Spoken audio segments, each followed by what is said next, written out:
Attention passionate Cleveland, BROWNS. Latest news, something big is happening in the AFC North and it could change the game. We're talking about a direct impact on Cleveland Browns' path to another Super Bowl run, a power shift that could leave division rivals stumbling for years. We're bringing this to you firsthand. But before that, if you're a true Cleveland Browns fan, subscribe to the channel to strengthen this passion even more. Show that you're also part of this family. Let's help each other reach 1,000 subscribers. Share with your FRINDS and Cleveland, BROWNS. Let's get to the news now, folks. If you've been following the Browns this season, you know it's been a roller coaster. And honestly, right now, it's more like a downhill ride than an upward climb. The Cleveland Browns, a franchise with a proud history and high hopes for 2023, find themselves sitting at 1-5, a record that's disappointing, frustrating, and frankly, alarming for fans who have been waiting for that breakout season. And it's not just the record that's concerning, it's the way things are unfolding on the field, especially on offense. You see, after their latest game, a 23-9 loss to the Pittsburgh Steelers, one of their own, a guy who's been a cornerstone of their defense, Myles Garrett, didn't hold back when discussing the team's offensive struggles. And listen when Garrett speaks. It's worth paying attention because he's not just a pass rusher, he's a leader, a guy who understands what it takes to win, and he's been pretty vocal about what's going wrong. In this game, the Browns' offensive performance was, let's be honest, not just underwhelming, it was downright disappointing. They threw the ball a staggering 52 times with rookie quarterback Dillon Gabriel, trying to find some sort of spark, some way to get the offense moving. Gabriel completed just 55, 8% of his passes for 221 yards, which isn't terrible considering the circumstances, but the biggest issue was that Cleveland couldn't find the end zone once. That's right, no touchdowns, just field goals and a lot of missed opportunities. It's becoming a familiar story for this team. They've now gone 11 straight games without scoring more than 17 points. That's a huge red flag, folks. It's a clear sign that the offense, which was supposed to be a strength with Kevin Stefanski calling plays, is in disarray. And Myles Garrett, who's usually known for wreaking havoc on opposing quarterbacks, was pretty straightforward in his critique. He wished the team would have committed more to the run. You see, Cleveland only managed 65 rushing yards on 17 attempts. That's not enough to keep defenses honest, not enough to open up play action, and certainly not enough to control the game's tempo. Garrett specifically mentioned Quinshon Judkins, a dynamic young playmaker, and Dylan Sampson, both eager to make their mark, but he feels like the coaching staff, or maybe the play calling, isn't putting them in the best position. Garrett's words echo a frustration that's been building. He wants to see more balance, more identity, more physicality on offense.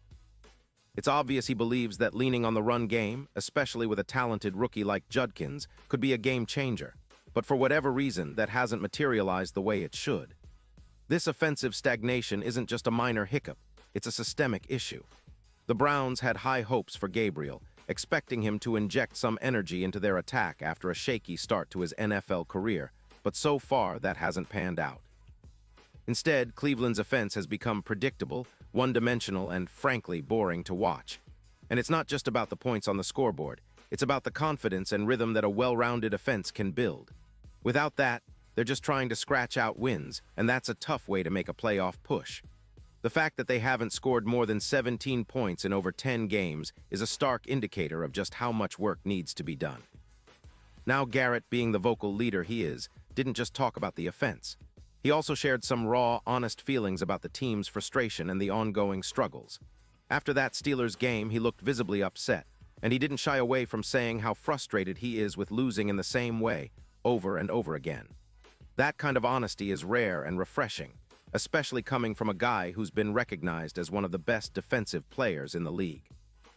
Garrett made it clear that he's not going to be satisfied with just one win or a few bright spots. No, he's hungry for consistency, for wins, for that feeling of dominance that the Browns once had in the past. And here's where it gets even more interesting. Garrett also took some time to talk about the fans. You see, Cleveland fans are some of the most passionate and dedicated in the NFL, and Garrett respects that. He said he won't stop being frustrated until the team actually starts winning consistently. One win's not going to be enough, he said. And he's right. The fans deserve better and the players know it. He pointed out that the frustration from the fans can't compare to the frustration the players feel when they're out there putting their bodies on the line, trying to make plays and still coming up short. It's a tough pill to swallow, but it's the reality of a team that's searching for its identity. Now, part of Garrett's frustration stems from his own performance. He's still making an impact, don't get me wrong. He's a game changer on defense, but strangely enough, he's been held without a sack for 3 straight weeks. That's unusual for a player of his caliber, especially someone who's been a defensive player of the year. Garrett's been trying to make plays, trying to get to the quarterback, but it's been tough, and he's not hiding that disappointment either. He directly pointed out that the Browns' offense, especially after trading away veteran quarterback Joe Flacco, might be contributing to his struggles. Flacco, who was recently traded to the Cincinnati Bengals, looked like he was nearing retirement with Cleveland, and his departure has left a void. Gabriel, the rookie, has been thrown into the fire as the starter, but he hasn't quite found his groove yet. Meanwhile, Flacco went on to have a big game with Cincinnati, passing for 342 yards and 3 touchdowns against the Steelers. That's a clear indication that maybe the Browns' system isn't fully suited for Flacco's style, or that they're still trying to figure things out. It's also worth noting that Cleveland's coaching staff and front office are under pressure. They made some bold moves in the offseason, including trading for players and trying to reshape the team's identity. But right now, the results just aren't there. The offense, which was supposed to be a strength, looks lost and out of sync. Fans and analysts alike are questioning whether the system or play calling is holding back these young, talented players. Garrett's comments reflect that frustration, and it's clear that everyone is looking for answers. Looking ahead, the Browns have a real shot to get their offense back on track when they face the Miami Dolphins at home. And surprisingly, Cleveland is favored for this game, which is a rare situation for a team struggling as they are. The Dolphins, sitting at 1-5, are also fighting to find their footing, so this game could be a real toss-up. But for Cleveland, it's a crucial opportunity. If they want to turn their season around, they need to come out with a lot more fire, a lot more physicality, and most importantly, they need to start executing on offense.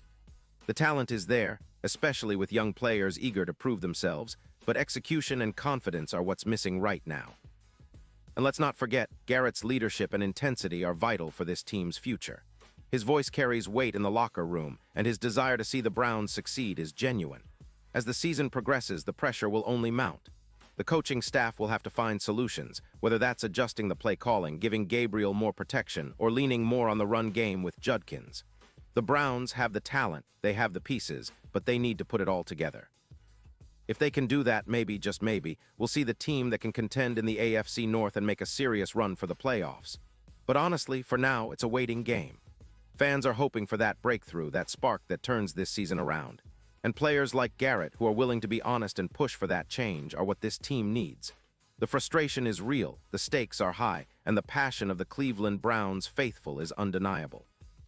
This season isn't over yet, and with the right adjustments, the right mindset, and maybe a bit of luck, Cleveland could still surprise us all.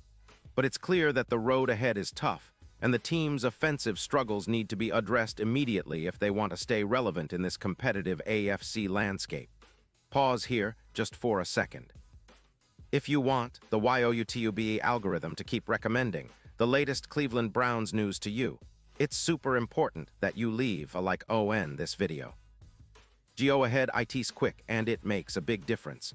Thank you. Now let us continue with the big reveal. So what's next for Cleveland? Well, the game against Miami is more than just another matchup. It's a statement game. The Browns need to show that they can overcome their offensive woes, that they can rally around each other, and that they're willing to do whatever it takes to turn this season around. The young players, especially Judkins and Sampson, have a lot riding on their shoulders. They're hungry, they're eager, and they want to make plays. Garrett's leadership will be crucial in inspiring them to keep pushing even when things look bleak. The coaching staff, too, will need to make some tough decisions, whether that means adjusting the game plan or finding new ways to get Gabriel more comfortable and confident in the pocket. And as fans, we have to remember this is a process. Building a team that can contend consistently in the NFL takes time, patience, and a lot of hard work. The Browns have the talent, they have the passion, and they have the fan support. They just need to execute better, play smarter, and stay resilient through the tough times. That resilience will be tested in the next few weeks, no doubt about it. But if there's one thing that Cleveland fans have shown time and time again, it's their unwavering support and belief in this team. That belief, combined with the leadership of players like Garrett, can be the spark that ignites a turnaround. And now, Cleveland Browns fans, I want to hear from you. What's your take on this? Drop your thoughts in the comments below. Your opinion matters so much to us and to the Cleveland Browns. Do you believe they can bounce back? Do you think Gabriel will find his rhythm? Or are you worried about the offense's current state? Whatever your thoughts are, I want to see them. I'll be back soon with more updates, more analysis, and more of everything you need to stay in the know about your beloved Browns. So make sure to stay tuned, subscribe if you haven't yet, and keep that passion alive. Because in Cleveland, we never give up. We fight, we believe, and we hope that someday soon we'll be celebrating a big win that turns everything around. Thanks for being with me today, and go Browns.